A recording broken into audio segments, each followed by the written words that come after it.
Udah. Ngobrol kita nih. Udah open, ngobrol. udah. Opening. Oke kawan-kawan, jangan cuma sekedar main game, tapi boleh juga sambil mendengarkan suara di balik suara game itu sendiri. Karena kita berada di... Acuan Channel. Bersama saya Mas Nomo dan tentunya Saya Uul. Gak usah dibaca lagi. Aku tahu kemana arahnya. Oke, langsung saja. Kita kali ini berada di... motor di brengsek sekali. Gak punya adab ya. The Silence of the Lamb adalah sebuah film drama kriminal dan thriller Amerika yang dirilis pada 1991 dan disutradarai Jonathan Demme. The Silence of the Lamb menceritakan usaha seorang kadet muda FBI menangkap pembunuh sadis yang menguliti para korbannya. Pemeran The Silence of the Lamb diantaranya Jodie Foster, Anthony Hopkins, Lawrence Aboney, Anthony Holt, dan Stuart Rudin. Scene dibuka dengan memperkenalkan tokoh wanita utama kita, Starling. Latar belakangnya bukan hanya sebagai calon anggota FBI biasa, melainkan ia juga mempelajari kriminologi dan psikologi. Nah, itulah mengapa karirnya melesat cepat dan dijebak dan di jabatan Makan Pak, makan. Wah lapar kayaknya nih, nggak konsen kan? ulang lagi deh. Scene dibuka dengan memperkenalkan tokoh wanita utama kita, Starling. Latar belakangnya bukan hanya... Pak. Hah? Ulang lagi Pak. Bapak ngaco nih, ngulang lagi dibacanya nih. Latar belakangnya, udah. Benar. Scene dibuka dengan memperkenalkan tokoh wanita utama kita, Starling. Latar belakangnya bukan hanya sebagai calon anggota FBI biasa, melainkan ia juga mempelajari kriminologi dan psikologi. Itulah mengapa karirnya melesat cepat, dan di jabatan yang masih magang, ia sudah ditugaskan mewawancarai salah satu psikopat paling mematikan, yaitu Hannibal Lecter. Hannibal Lecter merupakan seorang psikiater yang mempunyai kelainan tersendiri jika para serial killer lain terobsesi akan bagian tubuh si korban. Misalnya kulit, mata, bahkan pakaian atau sendal jepit atau daleman atau apalah yang lain-lainnya yang dikumpulin itu kan. Lecter terobsesi pada rasa si korban. Asa Pak ya. Lecter terkenal sebagai seorang pembunuh yang gemar memakan korbannya. Ya, korban dimakan Pak, terus dibunuh dimakan. Dalam suatu adegan juga dijelaskan ia pernah memakan hati korbannya. Makan hati dia Pak. Jadi gini ya, kalau kawan-kawan udah baperan, jadi orang-orang yang baperan jadi kayak gini nih. Akhirnya kok udah makan hati beneran yang dimakan. Iya. Ya, itu kayak seperti tetangga saya. Ada masalah sebetulnya, ada Pak. masalah dengan hati. Kayak ini Pak, kayak teman saya Pak. Liver dong. Oh, bukan liver Pak. Sakit kan sakit hati. Bukan Pak. Kurang minum air putih Pak, kurang minum air putih. Kurang minum air putih. Bukan Pak, dia kurang kena itu Pak. Apalah sudahlah. Pak jangan goyang-goyang Pak, mic saya genjot-genjot Pak. Batuk Pak. Wah, kurang air minum putih beneran nih aku nih. Petualangan Starling bernegosiasi dengan Lecter tak berjalan mulus.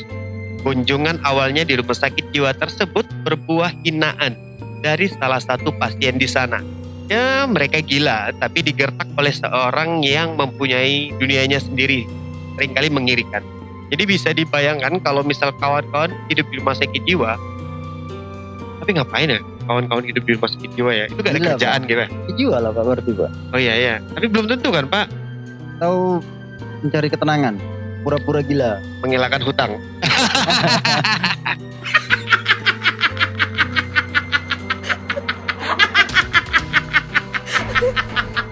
Free itu Pak. Paruh pertama film dihabiskan dengan membahas mengenai Starling dan atasannya, rekan kerjanya, dan memperkenalkan korban yang tewas secara tragis akibat ulah dari Buffalo Bill. Si pembunuh yang menyeret Starling bernegosiasi dengan Lecter. Nah, Cari Hannibal Lecter di rumah sakit jiwa itu buat negosiasi sama Lecter untuk cari tahu gimana sih motif pembunuh yang dilakukan sama si Buffalo Bill ini untuk membunuh korban-korbannya.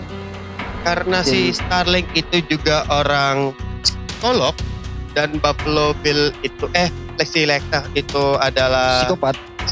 psikolog juga awalnya kan. Jadi psikopat kan. Jadi tadi, psikopat. Kan? Bisa jadi kemungkinan mengajak kita untuk mempelajari psikologi manusia yang ada di sini dan beralih kita menjadi psikopat. Nah, bisa jadi Pak. Kan? banyak kan pelajari psikologi manusia, bisa-bisa kita jadi psikopat. Karena kita nggak lagi mengetahui jiwa kita sendiri. Ya, bukan tidak mengetahui, kita sudah terlalu mengetahui. Terlalu mengetahui jiwa kita itu seperti apa. Jadi kadang-kadang itu bisa menimbulkan perasaan-perasaan yang di luar nalar-nalar orang-orang pada awamnya. Berarti kecenderungan psikopat di setiap manusia itu sudah ada dari awal. Sudah ada, tinggal di trigger atau enggak. Oke. Buffalo Bill adalah nama julukan bagi seorang psikopat. Baca aja terus Pak, bagian saya nggak apa-apa. Jadi saya coba komen-komen aja Pak. Hah? Santai. Bukan ya? Bener Pak. Wah, ya Distract lagi kan. Aduh. Buffalo Bill adalah nama julukan bagi seorang. Pak, lapar. Jadi tolong kawan-kawannya segerakan di subscribe dan bagi share yang lainnya biar kami cepat dapat adsense.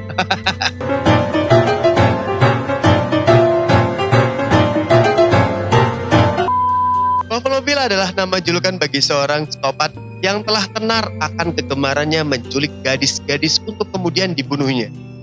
Tidak. Bukan untuk diperkosa atau memuaskan hasrat birahi layaknya film esek-esek Indonesia pada pertengahan 2000-an. You know lah ya.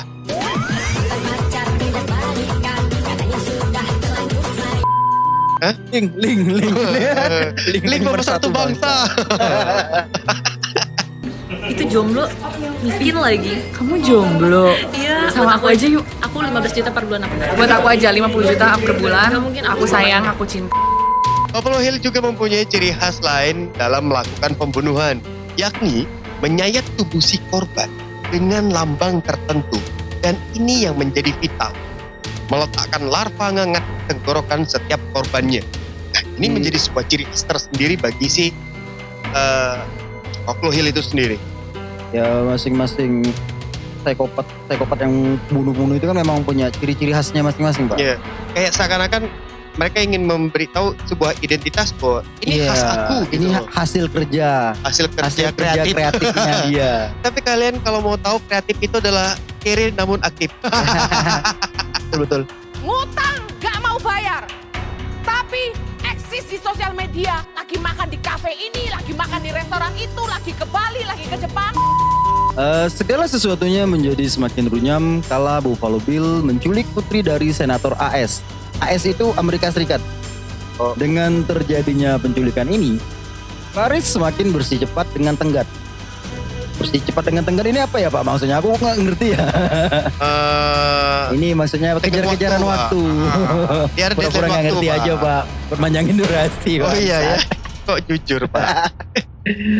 Ia harus menyelamatkan atau setidaknya menemukan Buffalo Bill sebelum anak dari senator berakhir tragis seperti korban Buffalo Bill lainnya. Ya ditandain dan dimasukin larva ngengat di mulutnya. Mengerikan sekali ternyata. Setelah beberapa waktu, Clarice datang dengan memberikan tawaran. Jika Lecter mau membantunya, maka ia akan dipindahkan ke penjara dengan pemandangan yang indah dan bisa berjemur di pantai sekali setahun. Ya tentunya dengan pengawasan kepolisian. Namun, janji itu hanya akal-akalan Clarice dan Crawford agar Lecter bersedia bernegosiasi. Namun Lecter tak sebodoh itu. Ia juga mempunyai rencana lain yang membuat perburuan Buffalo Bill lebih menarik. Jadi saling berkejar-kejaran lah mereka seperti layaknya permulaan. Rencananya Lecter itu keren sekali. Dia pura-pura baik kan. Tak salah. Iya. Tapi memang Terus gitu kan. Aku pikir bukan hanya sekedar orang psikopat Bang. Orang normal aja kadang pura-pura baik untuk minta utang.